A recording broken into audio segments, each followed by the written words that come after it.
नमस्कार दोस्तों, मैं सोनू और आप देख रहे हैं सोनू ऑटोमेशन टेक्नोलॉजी चैनल। इस वीडियो में आज मैं आपको स्टेबलाइजर इंस्टॉल करना सिखाऊंगा। देखिए यहाँ पे वी गार्ड का 5 kV का स्टेबलाइजर यहाँ पे रखा हुआ है और यहाँ पे देखिए स्टेबलाइजर जो है वो मेन सप्लाई में लगाया जाता है। नए इलेक्ट्रीशियन के लिए बहुत ज़्यादा यूजफुल है। इस वीडियो में आज मैं आपको बताऊंगा कि यहाँ पे स्टेबलाइजर का कनेक्शन आप किस तरह से करेंगे और इसको किस तरह से वॉल पे यहाँ पे माउंट करेंगे। कंप्लीट जानकारी दूंगा, इसलिए वीडियो को अंत तक देखते रहिए। इंस्टॉल करने के लिए सबसे पहले स्टेबलाइजर का अनबॉक्सिंग करना होगा।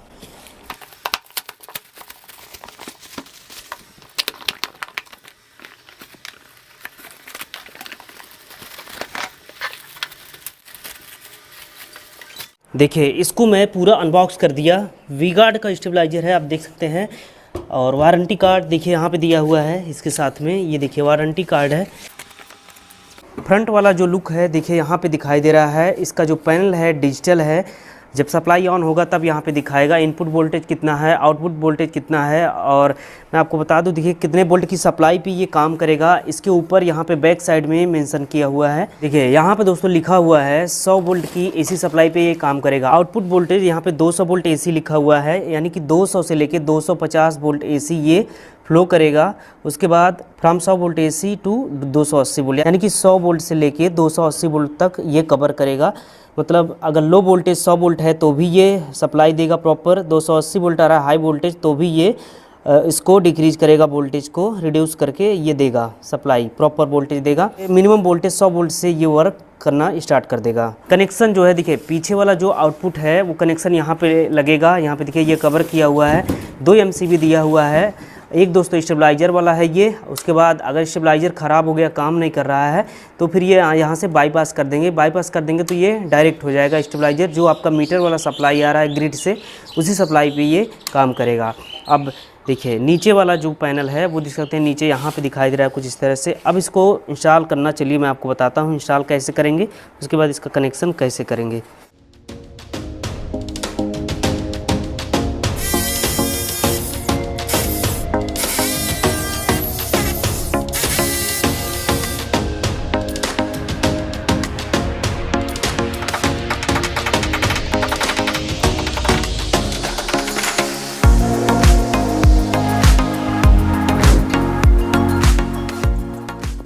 अब देखिए स्टेबलाइजर को मैं यहाँ पे ब्रैकेट के ऊपर मैं इस तरह से रख दिया।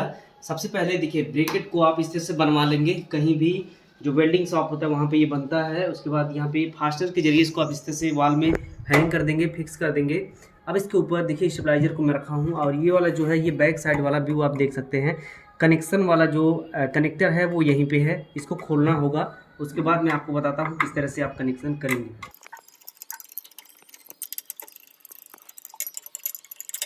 देखिए इसको मैं खोल दिया। ऊपर वाला जो है दोस्तों ये इनपुट सप्लाई है, यानी कि जो मीटर से जो आपका सप्लाई आएगा वो यहाँ से इन होगा ऊपर से, और नीचे से ये आउटपुट होगा। सेंटर वाला जो ये पॉइंट है देखिए अर्थिंग वाला है। अर्थिंग ग्रीन कलर से मार्किंग होता है हमेशा, और फेज जो है रेड कलर से, और न्यूट्रल जो है वो ब्लैक कलर से। तो अभी मेरे केस में यहाँ पे अर्थिंग नहीं है, लेकिन यहाँ पे अर्थिंग ज़रूरी है। आप कोई जहाँ भी दोस्तों मेटालिक पार्ट है वो अर्थिंग होना चाहिए। जैसे ये ब्रैकेट हो गया, उसके बाद ये स्टेबलाइजर हो गया, अर्थिंग करना बहुत ज़्यादा ज़रूरी होता है। मीटर वाला जो वायर है देखिए यहाँ पे है, अभी आप देख सकते हैं। देखिए अभी ये छोटा है, ठीक है, तो जॉइंट लगाना पड़ेगा। अब इनपुट सप्लाई में देखिए मेरे पास 2 वायर है। ये 2.5 स्क्वायर mm का लोड के अकॉर्डिंग वायर आप चूज करेंगे। यहाँ पे 6 mm, उसके बाद 10 mm, जो भी जितना लोड हो उसके हिसाब से वायर लगा लेंगे। देखिए दोनों वायर ब्लैक है, न्यूट्रल और फेज, तो मैं मार्किंग कर लिया हूँ। देखिए न्यूट्रल में यहाँ पे इस तरह टेप लगा लेना है। कोई कुछ भी मार्किंग कर लेना आपको, ताकि पता लगे अगर कलर वाइज वायर नहीं है आपके पास तो।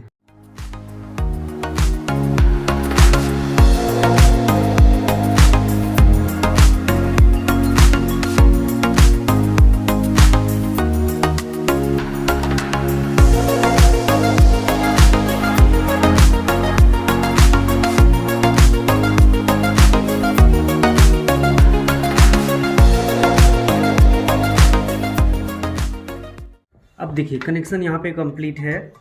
ये वाला इनपुट सप्लाई है, ये फेज है और ये न्यूट्रल है। और ये वाला यहाँ से देखिए आउटपुट हो रहा है, ये फेज और ये न्यूट्रल। देखिए न्यूट्रल वाला सेम अपनी जगह पे है, यहाँ भी मार्किंग है, इधर भी मार्किंग है, इनपुट में आउटपुट में। और ये इनपुट फेज है और ये आउटपुट फेज है, ठीक है। स्टेबलाइजर जो है अभी ये उल्टा है, इसको मैं सीधा करूँगा। और यहाँ पे 2 MCB है, एक तो ये बाईपास वाला है और ये है अपना स्टेबलाइज़र पे काम करेगा। दोनों को इस तरह से ऑन कर देंगे और अभी सप्लाई में कनेक्ट नहीं है। ये लोड वाला मेरा देखिए MC बॉक्स में आएगा और ये वाला जाके इनपुट वाला ये मीटर में यहाँ पे कनेक्ट होगा। अब इसका जो कवर है वो यहाँ पे लगा देंगे।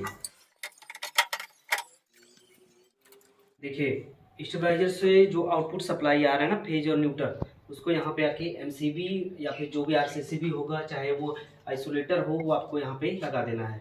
नीचे से इनपुट है, ज़्यादातर नीचे से ही इनपुट होता है और ऊपर से लोड कनेक्ट होगा, ऊपर यानी कि आउटपुट है। फेज और न्यूट्रल आपको ध्यान रखना है, चेंज नहीं करना है।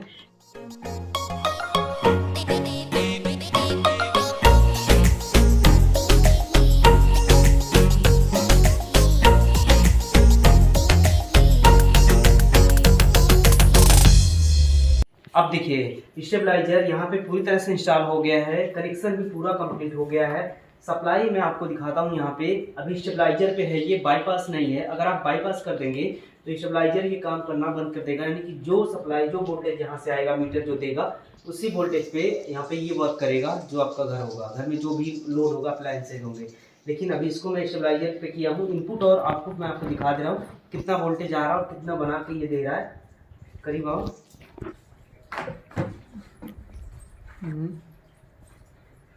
ये देखिए अभी 234 वोल्ट दिखा दे रहे। देखिए यहाँ पे IP लिखा, IP मतलब इनपुट हो गया। देखिए इनपुट 165 है यानी कि 165 वोल्ट। अब देखिए OP मतलब आउटपुट है, आउटपुट देखिए 235 वोल्ट बना के दे रहा है। 165 वोल्ट सप्लाई आ रहा है, 265 बना के दे रहा है। ये देखिए इनपुट 163 वोल्ट आ रहा है। AC सप्लाई में फ्लक्चुएशन होता है। आउटपुट देखिए अब 238 वोल्ट आ रहा है। ये बिल्कुल प्रॉपर सही तरीके से काम कर रहा है ये।